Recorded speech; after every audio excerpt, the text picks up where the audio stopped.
Hi everyone, welcome back to MUS119. Today we're going to get into Module 5B, and the topic is 3 notes, 1 voice, and exploration of triads. We're going to learn how to build and identify triads, but of course, before that, let's first talk about what a triad is.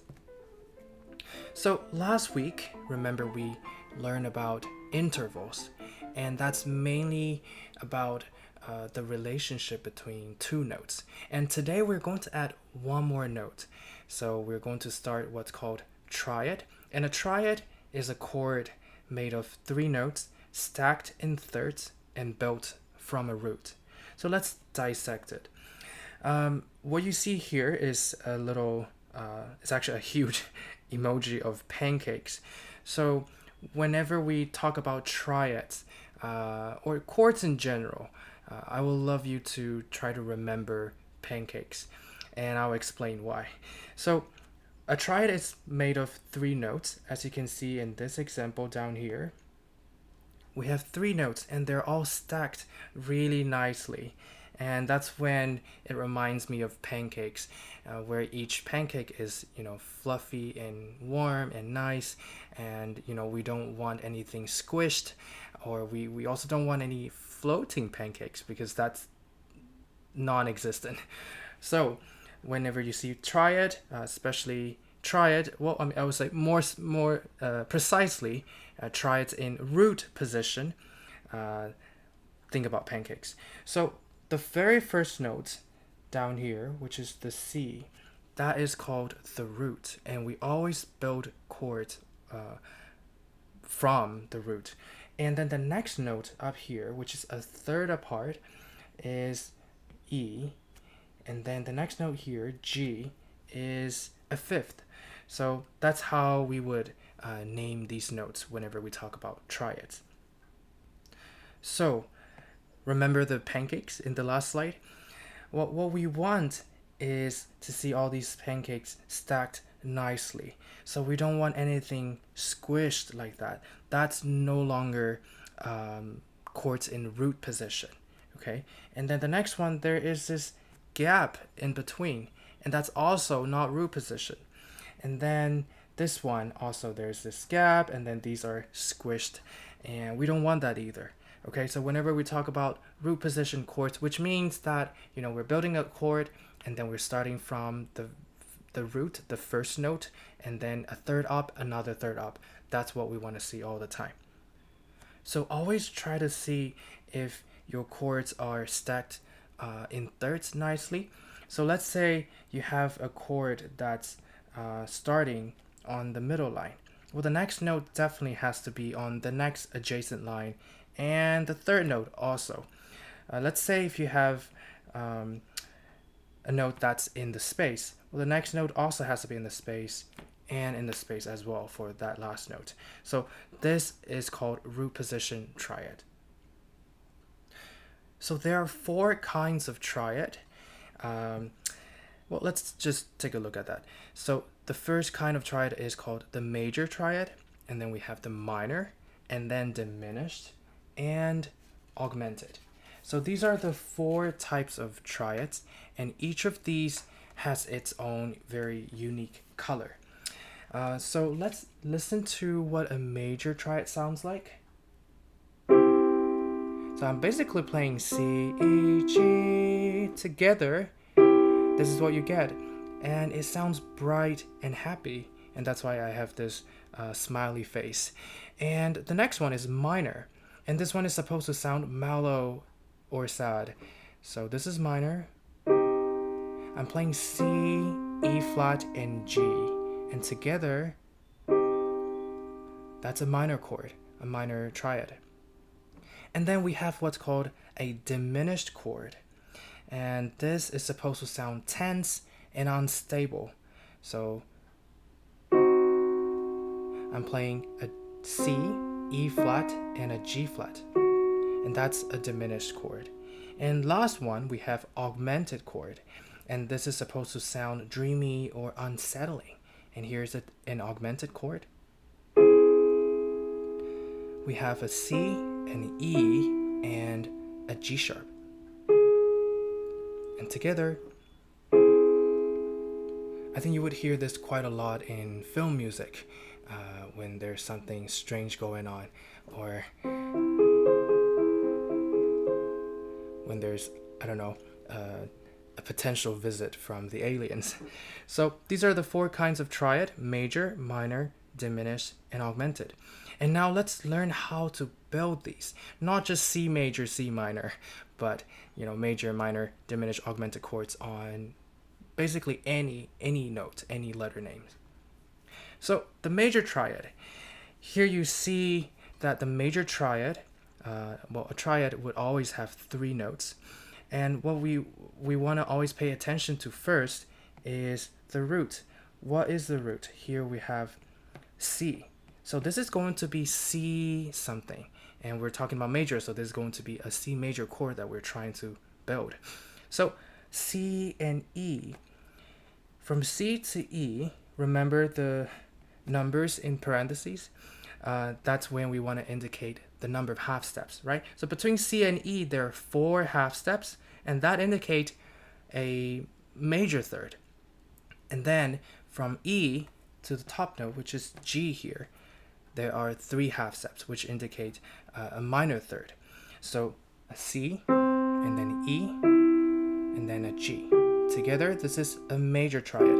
And what you would want to try to remember is the number of half steps. So whenever you see a major triad, know that it's going to be the root note, and then 4 half steps up, and then 3 half steps up. Okay, and you can also look at the piano diagram here. We have a C, and from here, 1, 2, 3, 4 gives you an E, and from E, 1, 2, 3, that gives you a G. C, E, G. Major triad. Okay, and you would always see this written this way: C, uppercase C, and then uppercase M to indicate that it's major. So next we have a minor triad. The minor triad, in terms of the number of half steps, this is going to be the opposite to the major triad, because from the root to the third, from C to the next note, in this case we have an E flat and then a G. So between C and E flat, we actually have 1, 2, 3 half steps, right? And then from E flat, 4 half steps up, we'll get the G. So 1, 2, 3, 4. So we have a C, E flat, and G. That's a minor triad. So at the bottom, we have a minor third, right? Sounds pretty sad. That's minor third. And then between the top 2 notes, that's a major third. So that's how a minor triad is constructed. We have a minor third at the bottom, and then a major third at the top. And all together, a C minor triad. And when we write the C minor triad symbol, we'll write C as uppercase, and then the minor sign, M, is going to be lowercase. So C minor. Just try to remember, it's going to be 3 and then 4. Remember, we always want to count from the bottom up, because that's how music is built, right? Music is architecture. We can't build a structure in the air without any support from the ground. So always try to count from the very lowest note, and then from that we'll build to the next note and the next note. So this is a minor triad. Next, we have the diminished triad, the unsettling intent triad. So this is the diminished triad, and in this case, the number of half steps are 3 and 3. So we start from C, and when you want to build a C diminished triad, you just start from C, we count up 3, 1, 2, 3, which gets you the E flat, and from E flat, another 3 half steps, 1, 2, 3, you get the G flat. So C, E flat, G flat. That will give you the diminished triad, and that is a minor third at the bottom, another minor third at the top, and that's the diminished triad. When you write a diminished triad, at least in this class, you would want to first start with the letter name and then a small circle. That's the diminished triad. But of course, if you play guitar or other instruments, I'm pretty sure you've seen other types of notation. So you would sometimes see C dim. That also works. But in this case, for our class, let's stick to the little circle.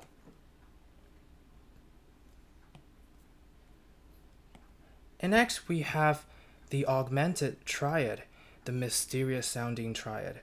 So in this case, as you can see here, it's going to be major third and other major third between the bottom note C, the root, to the next note, the third, it's going to be major third. And then to the fifth, it's going to be another major third. And together, you get this really mysterious sounding chord.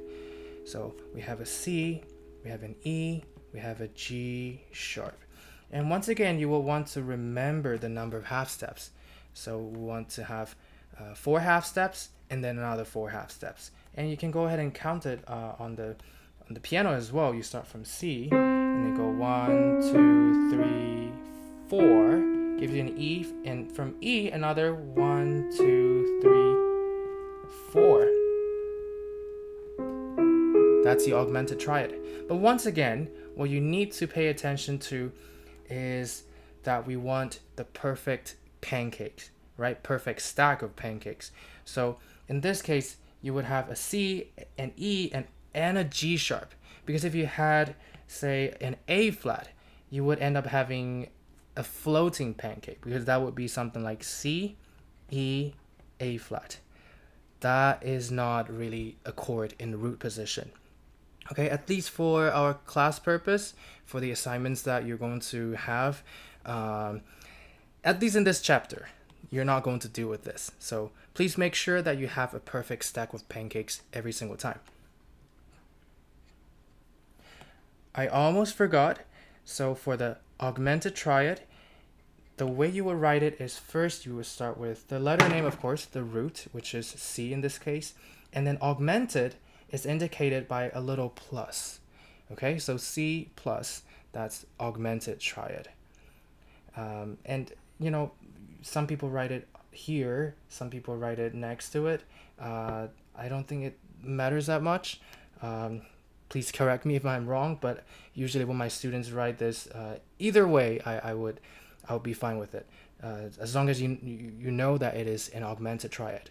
So those are the 4 types of triad. So here I made this separate little slide just so that you can maybe take a quick screenshot of it, and keep it somewhere safe, so that when you do your assignments you can kind of refer back to the number of half steps, because that's really going to make the difference between all of these 4 types of triads. So remember when we dealt with the intervals, the smallest interval, with the sliding scale thing, is always the diminished, and then we have minor, and then major, and then augmented. So I'm trying to follow that same kind of pattern here. So the smallest one is 3 and then 3. And then the next one, minor, is 3, 4. And the major is the opposite, 4, 3. And augmented, 4, 4. So 3, 3, 3, 4, 4, 3, 4, 4. I'm going this way. Diminished, minor, major, augmented. So hopefully this is useful for you. It's not that hard actually. You just have to make sure that you have a perfect stack of pancakes, and then you just adjust the number of half steps so that you get the kind of chord quality that you want. All right, so let's do some exercises. So let's guess these triads. Well, I don't want you to guess. I actually want you to work it out. So first, what we have here, we always want to start from the root, right? So let's find out the root of each chord here. So the first one is a C with a sharp. So that's going to be C sharp. We don't know the quality yet. It might be minor, major, diminished, augmented. We don't know. And we'll find out very soon. And the next one is treble clef, first space, that's going to be F. And then the bass clef, the bottom line, bass clef, remember that's going to be great big dogs fight animals. So great is G. And then the next one is also a bass clef. So great big, this is B with a flat in front of it. Okay, so now we have half of the answer. Let's work out the quality. So when I say quality, that's basically major, minor, diminished, augmented. Those are quality. Okay, so let's actually plot them on the piano. So we have a C sharp here, C sharp, and then we have an E sharp, which is the same as F, and then we have a G sharp here. And what you have to do is just to count the number of half steps. So from C sharp, 1, 2, 3, 4. Okay, so we have 4. And then from F, oh sorry, I should say E sharp. From E sharp, we have 1, 2, 3. All right, so this is 4 and then 3. And that, you should know that this is a major chord. Okay, and you would hear this chord as bright and sunny, right? So this is a C sharp major chord. So let me just write major here. All right, moving on. The next one is an F. We have an F, and then we have an A, and then we have a C sharp. Same thing. Let's count the number of half steps. From here, 1, 2, 3, 4. We have 4 half steps, and then from there, I got another 1, 2, 3, 4. Okay, this is very clear. 4 and then 4. That's the largest interval. So that is an augmented chord. So this is an F augmented chord, and it sounds like, right, the suspenseful, mysterious chord. And next one is G, and then we have a B flat and a D flat. Once again, we just need to count the half steps. So we have 1, 2, 3, and then again 1, 2, 3. We have 3, 3. Okay, that means this is a diminished chord, which is indicated by a little circle. So we have a G diminished chord, which sounds like very tense. Okay, and last one, let's see what kind of chord this is. We have a B flat down here, and from B flat, we're going up to D flat, and then an Av natural. So let's count the half steps. From B flat, it's 1, 2, 3, and then 1, 2, 3, 4. So we have a 3 first, and then 4. Well, this is a minor chord, right? 3 and then 4. So we have a B flat minor. And usually I like to put a little bar on top of it just to say, hey, you know, even if my handwriting is not clear, at least you can be sure that this is minor. So major, minor. Try to add that little bar just to distinguish between the two. Makes, you know, it will make my life a lot easier if you do that. So anyways, so these are the 4 triads that we have here. Alright, so last but not least, we're going to turn these chord symbols into actual notation. So the first thing we want to do is to write down the root of the chord first. So we have a total of 4 chords here. We have the C sharp minor, D flat augmented, A flat diminished, and B major. This is actually supposed to be major. So C sharp minor, the root of C sharp minor is of course C sharp. And then the root of D flat is of course D flat. And then A flat diminished, A flat, and B natural. Now the next thing to do is to have the pancakes. So from C, the next one is going to be E and then G, and then from D, F, A, and then here's an A, so C and E, and the next one is B, D, and then F. So the next step after this is to figure out the number of half steps. So for minor, we know that it's going to be always 3 half steps and then 4 half steps. Augmented, 4, 4. Diminished, 3, 3. And major chord is going to be 4 and then 3. So now we just have to work that out on the piano. So we start with a C sharp, which is here. And then the next one is 3 half steps. So 1, 2, 3, which is going to be this one, and then 4 half steps, 1, 2, 3, 4, one of these two. So we have to spell the notes based on the pancake. So we have C, E, and G. So we need to have C sharp, E, and G sharp. So that's the C sharp minor. And next we have D flat augmented. So D flat is going to be here, and then 4 half steps up, 1, 2, 3, 4, F, another 4 half steps up, 1, 2, 3, 4, A, which is what we already have. So that is the D flat augmented chord. Now the third one, we have A flat diminished. So we start from the A flat, which is here, and then 3 half steps up, 1, 2, 3, which is going to be B, and then 1, 2, 3, which is going to be D. Can we just say we have A flat, B, and D?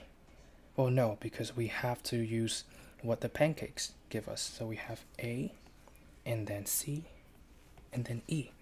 So how do we spell B in terms of C? Well, B would be C flat, right? So we have to have a C flat. And how would we spell D in terms of E?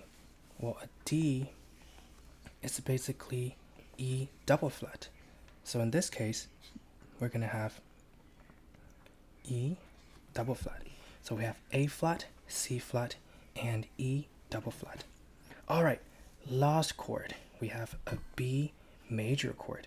So we have a B, we're going to write it here. And a major chord would have 4 half steps and then 3 half steps. So from B, we're going to count up 4 half steps first. 1, 2, 3, 4, which is going to be here, and then 1, 2, 3, which is going to be here. So we can take B, D sharp or E flat, F sharp or G flat. In this case, we must choose B, D, F. Doesn't matter what accidentals are on them, but we are restricted to those notes. So we have B, and the next one is D sharp and F sharp.